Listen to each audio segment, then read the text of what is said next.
আমি এখনো জানি না বাংলাদেশে কত লোককে ফেরত পাঠিয়েছে। ভারত বাংলাদেশের সম্পর্কের রাজনীতিতে নতুন ঝড় তুলেছে পশ্চিমবঙ্গের মুখ্যমন্ত্রী মমতা বন্দ্যোপাধ্যায়। সম্প্রতি এক ভাষণে তিনি এমন মন্তব্য করেছেন যা দুই দেশের রাজনৈতিক মহলে ব্যাপক চাঞ্চল্য তৈরি করেছে। মমতা বন্দ্যোপাধ্যায়ের বিস্ফোরক দাবি, ভারত সরকারের প্রচ্ছন্ন সহযোগিতায় বাংলাদেশের ক্ষমতাচ্যুত আওয়ামী লীগের শীর্ষ নেতারা এখন কলকাতায় আশ্রয় নিয়েছে।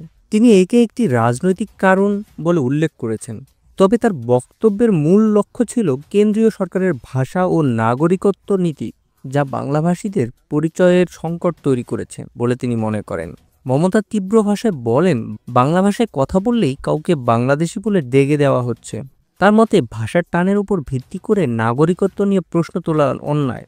বিজেপির বিরুদ্ধে বিভ্রান্তি ছড়ানোর অভিযোগ তুলে তিনি বলেন, বাংলাভাষীদের সঙ্গে রোহিঙ্গাদের এক করে দেখানো হচ্ছে।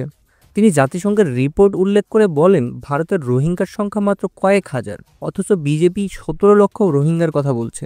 এই বিভ্রান্তি ছড়িয়ে বাংলাভাষীদের ভোটের তালিকা থেকে বাদ দেওয়ার সংক্রান্ত চলছে বলে তিনি অভিযোগ করেন।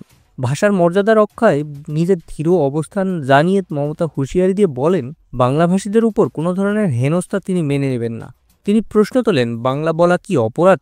বিশ্লেষকরা বলছেন, মমতার এই ভাষণ শুধু একটি বক্তব্য নয়, এটি কেন্দ্রীয় সরকারের বিরুদ্ধে তার শক্ত প্রতিবাদের ঘোষণা। এটি একই সাথে পশ্চিমবঙ্গের মাটিতে ভাষার রাজনীতি এবং ভারত বাংলাদেশের সম্পর্কের এক নতুন অধ্যায়ের ইঙ্গিত দিচ্ছে। আর এই বার্তার ঢেউ যে সীমান্ত পেরিয়ে বাংলাদেশের রাজনীতিতেও আলোড়ন তুলবে তা প্রায় নিশ্চিত।